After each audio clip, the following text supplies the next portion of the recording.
Crime and Crime Again discusses true crime content that may be graphic or disturbing. Listener discretion is advised.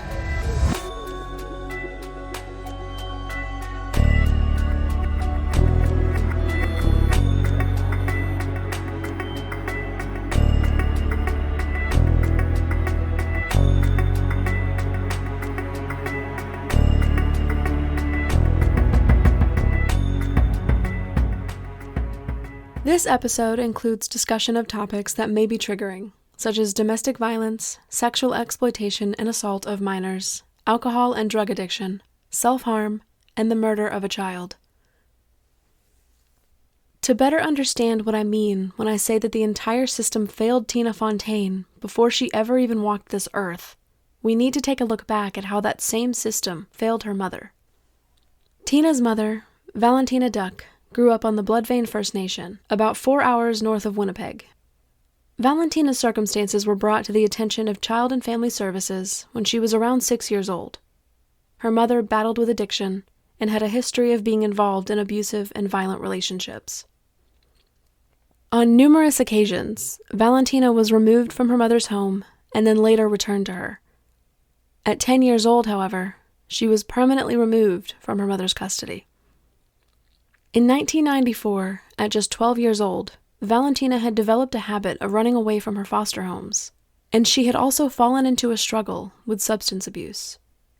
It was also at this time in her life that she met 23-year-old Tina Fontaine, a man from Sagkeeng First Nation who had also been battling addiction from a young age. Eugene's father was a residential school survivor, and as is the case with generational trauma like this, his experiences led him and ultimately his son down paths of addiction and violence. Eugene left his home on Sagkeeng First Nation at just 12 years old and moved to Winnipeg, where his battle with substance abuse began. In a report by Daphne Penrose, Manitoba advocate for children and youth, which details the life and death of Tina Fontaine and explores the failures of the systems that were supposed to protect Tina and children like her, it stated that CFS had documented the relationship between Valentina and Eugene, and Valentina's guardians were aware that the relationship was sexual. Now, this report that I just referenced is where much of this information for this episode comes from. The report itself is rightfully heavily criticized by many Indigenous people, as it truthfully fails to adequately address the problems at hand here. However, it was a useful tool in my research because there is an incredible amount of detail about Tina's life and the lives of her parents. Again, Valentina was 12. Eugene was 23. Nothing was done by CFS to end the relationship or protect Valentina. After she met Eugene, Valentina would often run away from foster homes and stay with him at his home, and she did eventually move in with him permanently. Again, nothing was done by CFS to stop this. CFS documents also note that there was often violence between Valentina and Eugene. All of this is documented, and yet no one who was legally, ethically, and morally obligated to protect Valentina from what was an obvious predator stepped up to do so. 12-year-old Valentina confirmed to her CFS guardians that she was indeed being sexually exploited by not only Eugene, but by other grown men in the community. They did nothing. On more than one occasion, Valentina confided in her CFS workers that she often felt suicidal, depressed, and alone. I won't even refer to these people as guardians anymore. They are anything but. In 1995, Valentina was pregnant with her first child at the age of 14. Eugene was the father. Because Child and Family Services had been involved with Valentina from a very young age, and because the issues that first brought her to their attention continued to persist throughout her life, a birth alert was issued when she gave birth to her first baby. Birth alerts are practices that have been implemented in Canadian Child and Family Services for decades. These alerts are used to flag an expecting mother whom the system has deemed high risk. This means that a social worker will be present at the child's birth, and the child could very well be taken away before the mother has even been moved from delivery to postpartum. These practices disproportionately target Indigenous mothers. It wasn't until 2019 that provinces in Canada put an end to birth alerts. More provinces still didn't follow suit until 2020. Valentina gave birth in 1996. her baby was taken away immediately. This was another trauma that this young girl was forced to endure on top of everything else that she had struggled with from the age of 6. Another trauma that not one single person stepped up and tried to prevent. Valentina became pregnant with her second child in 1998. Eugene was the father of this baby as well. Valentina was 17. She was still a ward of Child and Family Services and was still not being given the protection and resources she needed from people who called themselves guardians. Eugene was 28. The two actually tried to make positive changes in their lives during this second pregnancy. The trauma of having her first baby stolen away from her and the fear of history repeating itself likely played a part in this. They both participated in programs meant to help rehabilitate those struggling with addiction, and they also attended prenatal and parenting classes. It was clear that at this time, Valentina truly wanted better for herself and her baby. On January 1st, 1999, Valentina gave birth to her second child, Tina Fontaine. Because the parents had shown many signs of improvement, Valentina was able to leave the hospital with the baby in her arms. Just a few months later, Valentina turned 18 and aged out of the foster care system. Eugene had started falling back to addiction after both he and Valentina made significant strides toward becoming sober. It's unclear whether the physical abuse in their relationship had ever lessened or stopped, but it certainly continued. It's apparent that at this time, Valentina also once more struggled with substance abuse. After Tina was born, Valentina made an effort toward starting the process of potentially regaining custody of her firstborn child, but there are no records or documentation that indicate that any significant steps were made in that process. From my research, it appears that Valentina never regained custody of her first child, and it's unclear how much or how little contact she had with the child. In June 2000, Valentina gave birth to her third child, Tina's younger sister, Sarah. This time around, Valentina and Eugene had not made any efforts to manage their addiction or become sober. In fact, it was almost as if their relationship had actually gotten worse. When Tina was a little over 1.5 years old, and her baby sister was just 4 months old, they were taken into the custody of Child and Family Services for the first time, after Valentina and Eugene had left the infant girls in their grandmother's care and had failed to return for them. It's not specified exactly how long the girls were left with the grandmother. The grandmother had to call CFS, as she was simply not able to care for them any longer and presumably could not reach Valentina or Eugene. While in CFS custody, the girls were placed in a hotel, common practice for CFS at the time, as there was not, and still is not, enough adequate temporary housing for children in need. 4 days later, the girls were returned to Valentina. In early 2001, the family of 4 was living with Eugene's mother. Also during this time, Valentina and Eugene were briefly separated, and through this separation, the girls remained in the home of Eugene's mother. However, Valentina and Eugene did resume their relationship relatively quickly. In June 2001, when Tina was 2.5 years old, and her younger sister just over 1 year old, a call came in reporting that 2 adults were seen leaving a house party, heavily intoxicated, with a small child present. The Winnipeg Police Service removed Tina from her parents' care at this time. It was later on, just after taking Tina to the CFS after-hours office, that the Winnipeg Police Service received another call that Tina's mother was now causing a public scene. Upon visiting Valentina's home, they discovered Tina's baby sister in the care of multiple intoxicated adults, and removed her from the home as well. For 9 days, the young girls lived in a hotel, until being placed in a foster home on June 29, 2001. The girls were not placed back in Valentina's care after this. Shortly after this incident, Valentina and Eugene separated, this time permanently. Eugene ended up completing assessments for his addictions, as well as taking parenting classes while the girls were in a foster home. He visited them several times over the course of a few months. After noting Eugene's improvement, CFS returned Tina and Sarah to their father's custody in late November 2001. Valentina got involved in a new relationship and would go on to have more children. From 2002 to 2004, Tina and Sarah remained with their father, moving back and forth between Saugeen First Nation and Winnipeg. During this time, Eugene's struggles with alcohol appeared to resurface. Sometime in 2004, Eugene was diagnosed with cancer and began undergoing treatment. November 2004 would finally mark the beginning of a period of stability and safety for Tina and her sister. Thelma Fable, Tina's great-aunt on her father's side, agreed to take the girls into her care, and a private agreement was made between her and Eugene. Thelma became known to Tina and her sister as Grandma, and they called Thelma's husband Joseph Grandpa. Thelma and Joseph's home was a happy, loving environment. Maybe not always perfect, but it was the care and stability that Tina and her sister so desperately needed after having spent their very first years of life thrust into chaos and uncertainty.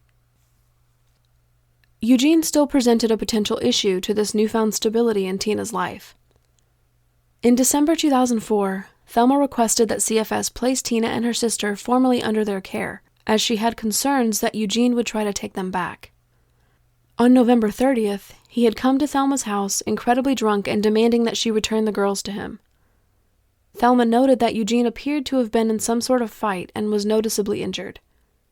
She also informed CFS that that day she had to call an ambulance for Eugene, as he'd had a seizure of some sort. Child and Family Services did agree to place the girls under their care, but allowed them to continue living with Thelma. In January 2005, Thelma requested that Tina be evaluated for fetal alcohol spectrum disorder, as she noticed several telling behaviors from Tina, namely that she was, quote, very hyper, end quote. Child and Family Services did indeed make the initial referral to have Tina assessed, but there were no further steps taken by any agencies involved to ensure that this assessment was actually done. Throughout her early school years, Tina was frequently described by her teachers as being rather introverted and soft-spoken. Comments on her report cards would note that she did well when working on assignments on her own, but was hesitant to speak in class or interact during group assignments. Overall, however, Tina did fairly well in school and actually seemed to enjoy it. After 3rd grade, however, Tina seemed to be less interested in her schoolwork, and teachers noted that she had become less attentive. There must have been a severe decline in her grades, as Tina did not move on to the 4th grade that year, and she instead repeated 3rd grade in 2009 and 2010. After this, Tina showed significant improvement and was not held back again during her school years. Tina was an incredibly smart girl, who was described by Thelma as actually quite invested in school. In some home videos shared with the CBC, it's easy to see how happy-go-lucky and sweet Tina was. She loved spending time with her family, and she would often leave heartfelt video messages on her friends' Facebook pages. She just had so much love to give. In 2011, however, Tina suffered a trauma that just might have destroyed her spirit forever. Despite the concerns for her safety during her earliest years of life, and despite the repeated unstable situations that Tina undoubtedly had some knowledge of as she grew older, she still remained close with her father. She never seemed to harbor ill will or resentment toward her father, at least not outwardly. Tina was likely aware that her life when she was just a toddler was wrought with chaos and instability, though she may not have been entirely aware of the implications of her father's relationship with her mother. It's never been clear whether Tina knew of her parents' age difference, or knew of the accusations made against her father before she was born. Regardless, all Tina knew for sure was that her father was her father, and she loved him.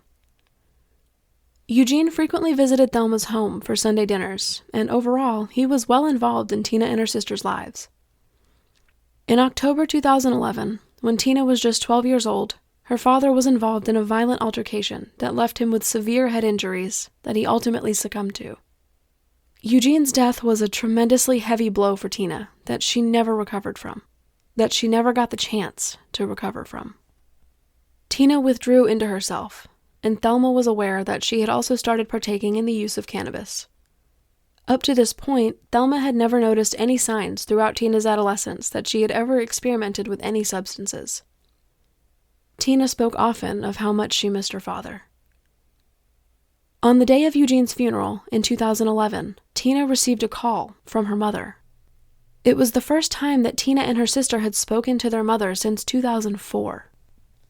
This began a new routine of weekly phone calls between Tina and her mother, a routine that lasted only for 2 months. Suddenly, contact just stopped. Apparently, Valentina's phone had been disconnected. Tina was left abandoned, once again. This was another trauma, compounded on top of everything else this 12-year-old girl was experiencing. Another catalyst for Tina's transformation. Counseling to help Tina with her grieving process was never fully arranged for her. Tina did well throughout 5th grade, and after the first half of her 6th grade year, she was promoted to 7th grade, as she had been improving significantly, and the school felt that she should be learning amongst peers her own age. Tina's principal noted how incredibly bright she was, and that she did have a drive to succeed academically. By the end of 2013, Tina had completed the first half of 8th grade, but there had been a noticeable change in her behavior and in her schoolwork. Her report card showed that she hadn't turned in several assignments, and she had also missed 9.5 days of school. Things had become increasingly worse by November 2013. Tina had been skipping classes frequently, though no one was certain as to where she was going or what she was doing when she did. She had also started running away from home. She was 14 years old at this time, not much older than her mother Valentina was when she had started doing the same thing. On November 4th, 2013, Thelma reported Tina as a missing person when she had failed to come home. This was only the first of what would be several missing persons reports to come. It was suspected that Tina had gone to her mother's house in Winnipeg, about an hour and a half from where Tina lived with Thelma, in Powerview Pine Falls. The Winnipeg police went to Valentina's home, and they did in fact find Tina there. Thelma received a call asking that she travel to Winnipeg to pick Tina up, but she had no access to transportation. The Winnipeg police placed Tina in a youth shelter for the night. 2 days later, Joseph traveled to Winnipeg to pick her up and take her back home. In January 2014, Tina's mother asked that Tina come visit her in Winnipeg, and Thelma gave her permission for Tina to do so. This visit apparently went well. There are no records that state otherwise. On January 30th, 2014, during a disagreement within the family home, Tina became angry and grabbed a pen, which she used to inflict small cuts on her arms. The family reported this incident to RCMP, and paramedics were called to take Tina to the hospital, where her cuts were treated. At this time, Tina was still in 8th grade, and her progress in school had taken a rapid decline. There were 64 days of school during the second term of the year. Tina missed 47 of them. In April 2014, Tina was suspended from school after she came to class high, having used cannabis before going to school. Thelma was completely at a loss. She wanted so desperately to help Tina, to redirect her off of this path that she was treading. But she had no idea how. At the end of April 2014, Thelma resorted to asking for the help of Child and Family Services. She asked that CFS place Tina under their care. Thelma was scared for Tina. She was worried that she was no longer able to help or protect her, that she couldn't get through to her. Thelma had also discovered that Tina had been talking to older men online. There aren't specific details about how she found this out, but we can assume that she saw internet history or messages that were cause for concern. Tina had been making arrangements with some of these men to meet them in Winnipeg. Thelma did report at least one of these men to police. The very same day that Thelma contacted CFS, Tina disappeared again. But this time, Winnipeg police did not find her at her mother's home. Thankfully, by the end of the day, Tina had been found staying with other family members in Selkirk, about an hour away from where she lived with Thelma. By May 2014, the sentencing for the 2 men who killed Tina's father was approaching. Tina was supposed to have been working on a victim impact statement to be read during sentencing, but according to Thelma, she was having a difficult time with it. She couldn't seem to articulate her grief in words, and the entire ordeal was bringing her traumas back to the surface.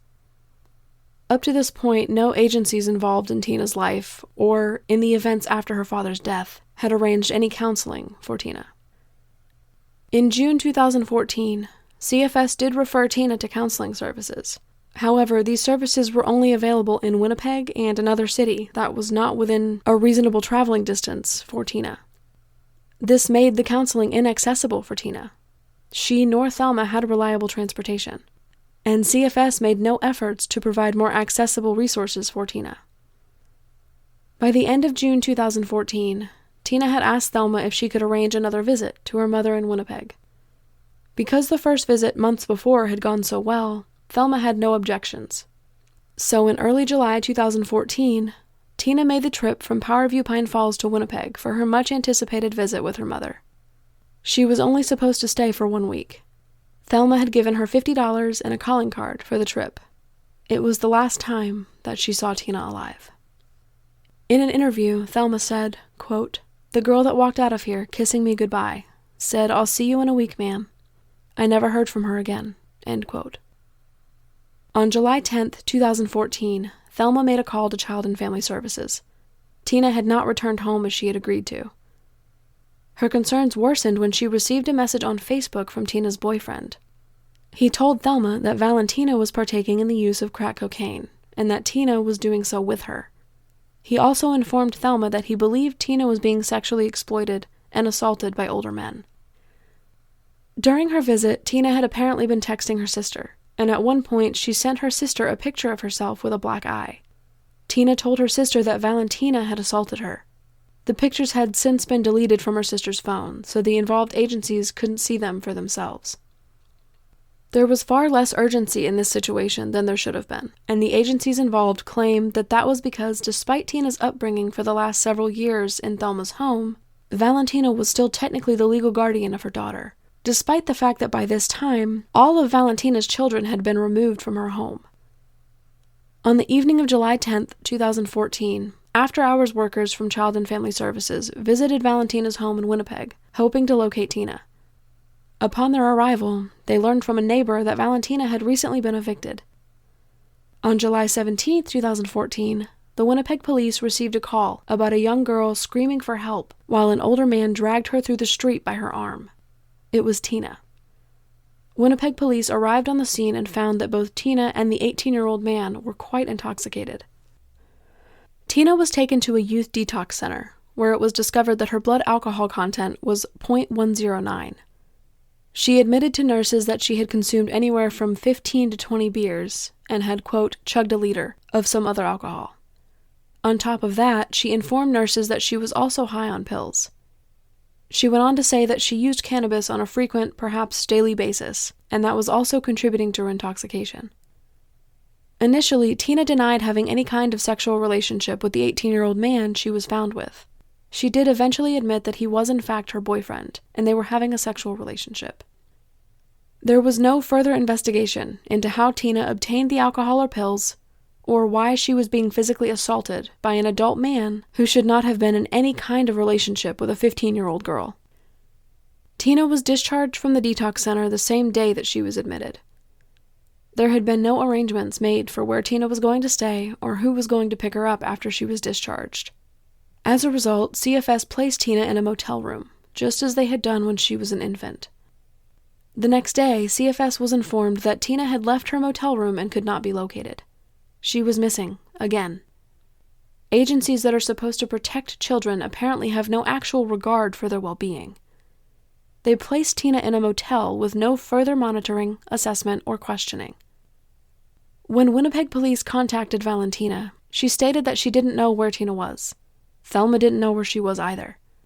Finally, on July 22, 2014, 4 days after she was last seen or heard from, Tina contacted her CFS worker with her mother's cell phone. Tina told the worker that she was safe and that she had been with her boyfriend, the same boyfriend who was dragging her down the street by her arm. Tina agreed to meet with her CFS worker at their office, and she did so on July 23rd. During this meeting, Tina admitted to the worker that she did in fact partake in crack cocaine with her mother weeks before. Tina was always fairly open about her substance use. She never really tried to hide it, and she was always honest about what she was using when she was asked. That same day, Tina agreed with her CFS worker that she shouldn't be out alone on the streets of Winnipeg, and she was placed in a youth shelter. 3 days later, on July 26th, Tina ran away from the shelter. Shelter staff filed a missing persons report, and this report actually stated that Tina was apparently not high risk and that she was not a chronic runaway, both untrue. This could very likely have affected the urgency afforded to her case. Tina did end up coming back to the shelter on July 27th, left after 1 hour, and then returned again the next day. She stayed at the shelter until July 30th, when she ran away again. After this, she would lose her spot at the shelter. The need for beds at youth shelters like this is so incredibly high that spots can only be kept for a couple of days before they're given to someone else in need. Another missing persons report was filed for Tina on July 31st, 2014. Tina returned to the shelter with her 18-year-old boyfriend on August 1st to inform them that she would be staying at her uncle's home. Shelter staff contacted CFS and relayed what Tina had told them. Despite this, Tina's missing persons report remained active. However, there is no indication that Winnipeg police spent any time or resources searching for Tina between August 1st and August 7th. On August 2nd, Tina called her CFS worker to inform them of where she had been staying. During this call, Tina mentioned that she wanted to be somewhere, quote, where she feels like it's home, end quote. No effort was made on the part of CFS to determine Tina's location or arrange for her to be picked up and brought somewhere safe. And now we arrive at the last 24 hours that Tina was confirmed to have been seen alive. Just after 2 a.m. on August 8, 2014, Tina walked into a youth shelter with a friend. Tina told the shelter staff that her name was Tessa and that she had been staying with her mom. Shelter staff noted that Tina had a swollen lip and scratches on her knee. When questioned, Tina told them that she had just tripped over a skateboard. Tina's friend pulled a staff member aside and explained to them that Tessa's real name was Tina Fontaine. She went on to say that she saw Tina getting out of a man's vehicle and then saw her smoking cannabis that had apparently been laced with cocaine. Tina insisted that she was telling the truth and that her name was Tessa. Shelter staff called CFS and attempted to explain the situation, but after a CFS worker spoke with Tina over the phone and was convinced that Tina was indeed Tessa, no further action was taken on the part of CFS. Tina and her friend left the shelter at 3:30 a.m.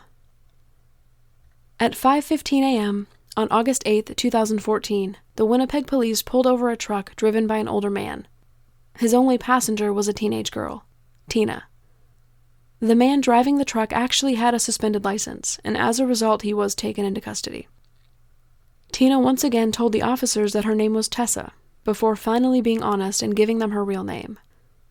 Despite having an active missing persons report and being a minor found in a vehicle with a strange older man, the officers let Tina go.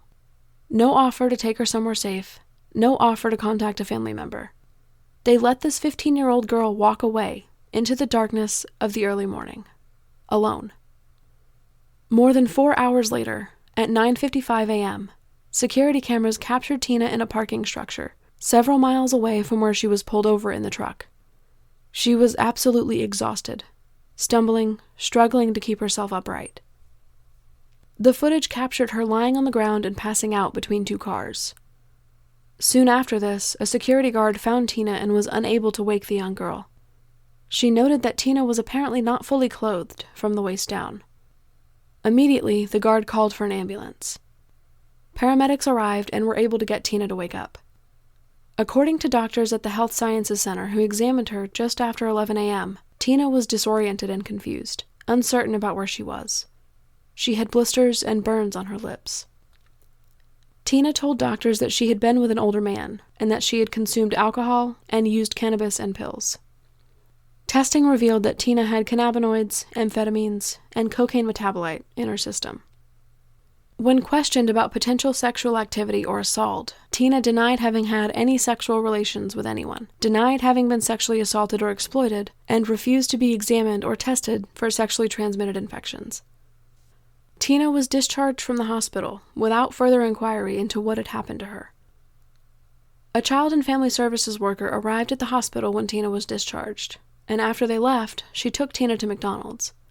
During the car ride, Tina mentioned that she really wanted a new bike because an older man named Sebastian had sold her bike to buy drugs. Sebastian was an alias for a man named Raymond Cormier, who was 52 at the time. Tina informed the CFS worker that he was a known user of methamphetamine, but she denied having used substances with him.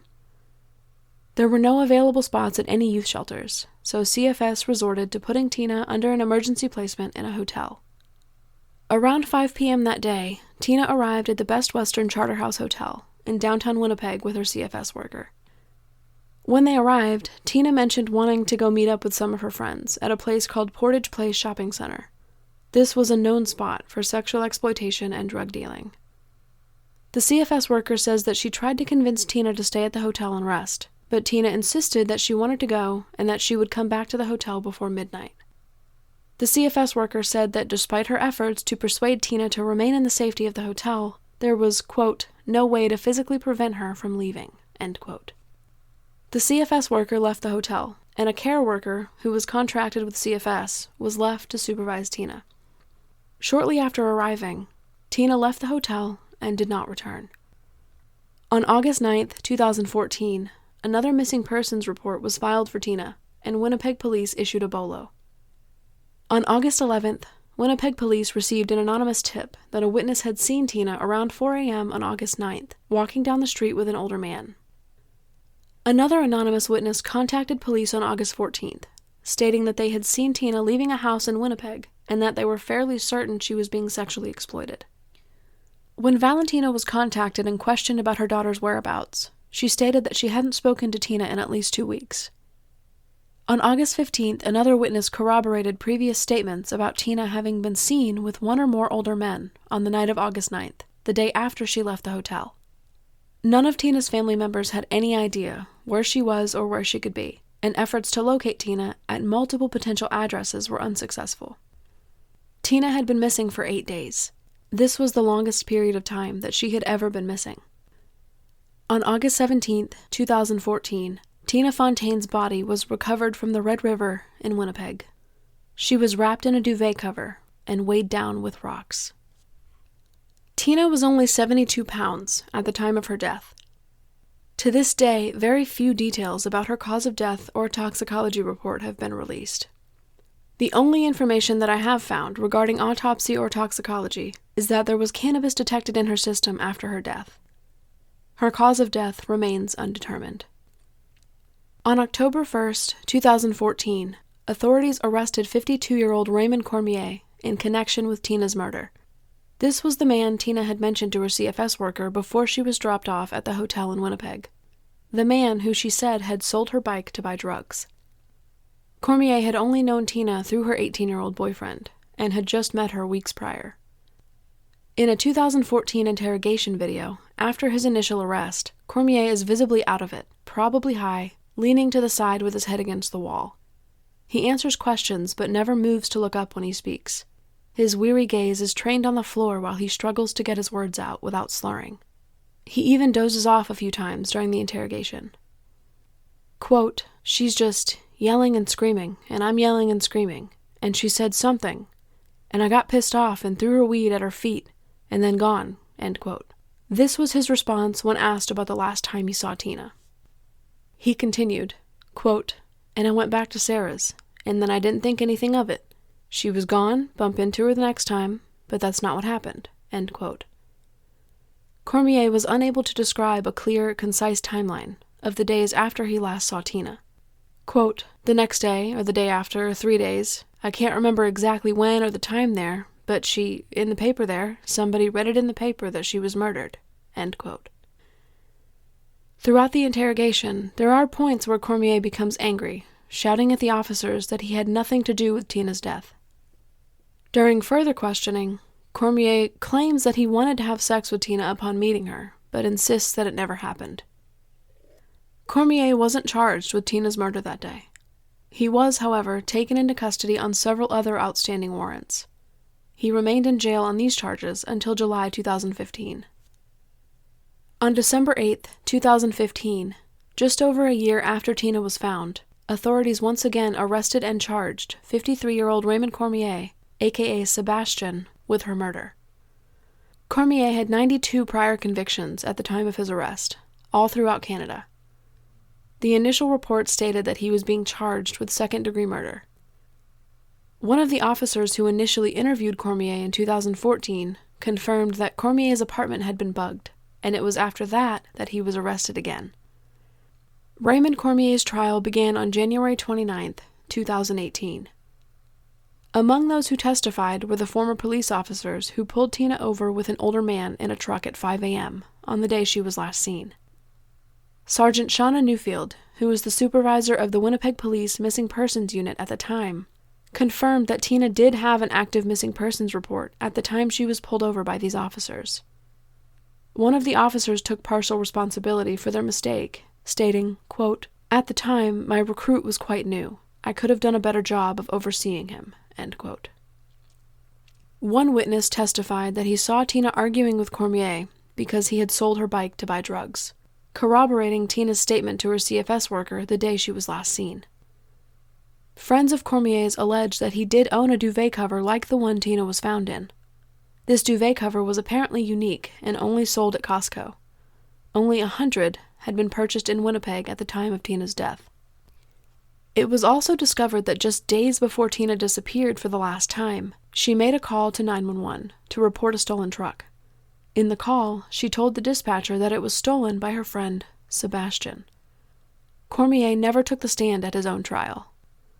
Despite the numerous witness testimony and suspicious circumstances, there was no forensic evidence to connect Cormier to Tina's murder. After 3.5 weeks, Raymond Cormier was acquitted of the second-degree murder of Tina Fontaine on February 22, 2018. In a 2019 interview with the CBC, Raymond Cormier looks vastly different from that mugshot taken after his arrest in 2014. He is clean-cut with short hair, dressed in clean clothes, and most noticeably, he is alert and coherent. A polarizing image of the same man charged with the murder of a 15-year-old girl. The interviewer asked plainly, quote, "Did you kill Tina Fontaine?" End quote. Cormier responded promptly, quote, "No, I did not. I had nothing to do, absolutely nothing to do with the death of Tina Fontaine." End quote. He described the first time he ever met Tina. She was walking down the street with her boyfriend when they passed by Cormier. When they told Cormier that they had cannabis, he pulled over and they all smoked together. While the three of them talked, Tina and her boyfriend told Cormier that they were homeless, and Cormier said that he helped them find somewhere to stay that night. In previous interviews, Cormier couldn't recall exactly how many times he had met with Tina.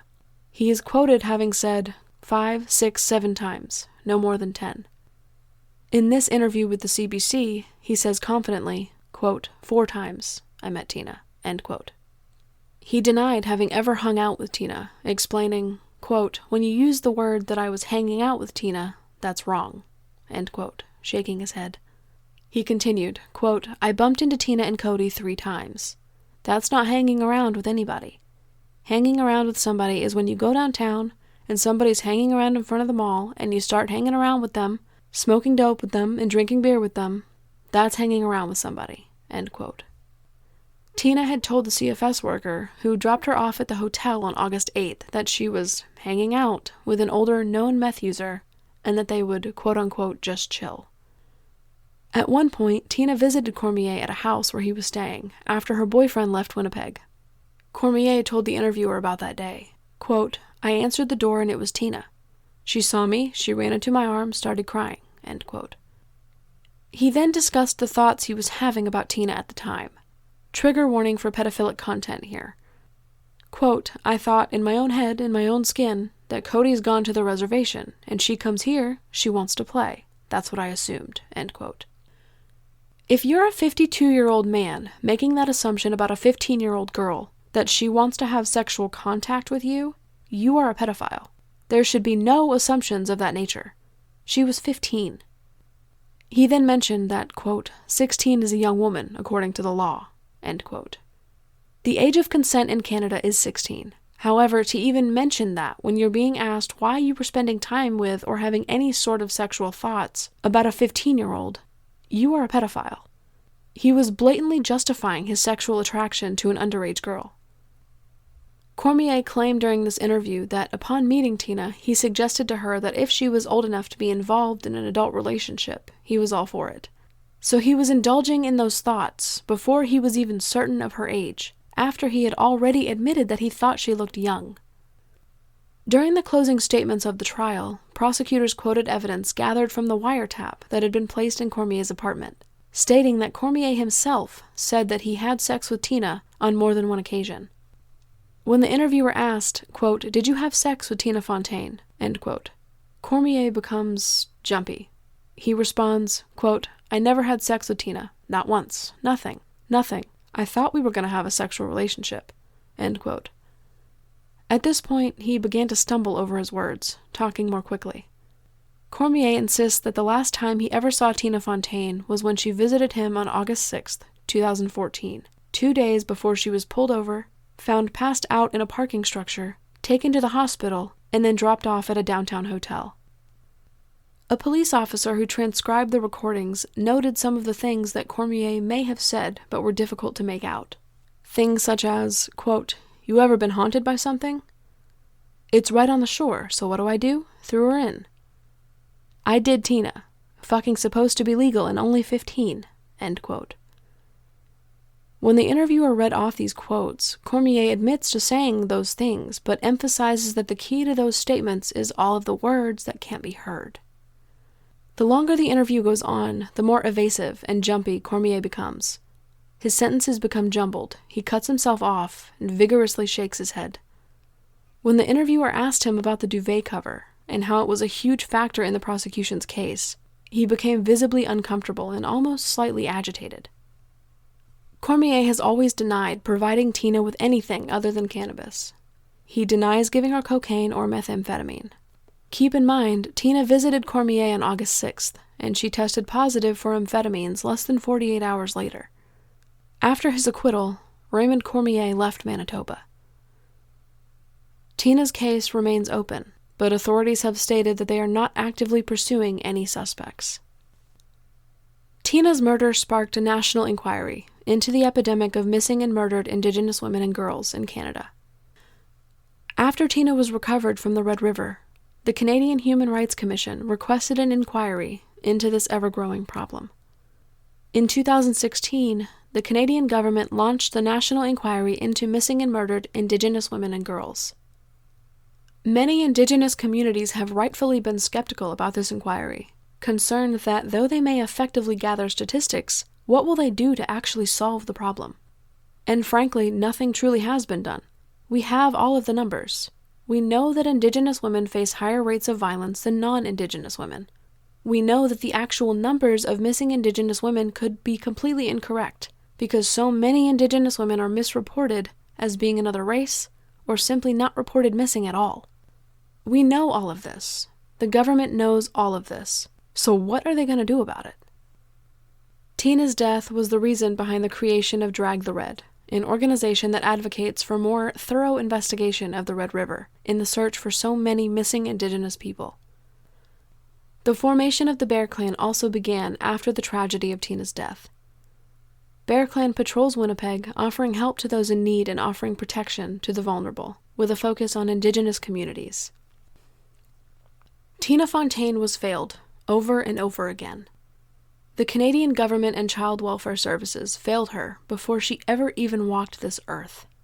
From not interfering when they knew that a child under their protection was being sexually exploited by older men, to placing children in hotel rooms and calling that a resolution.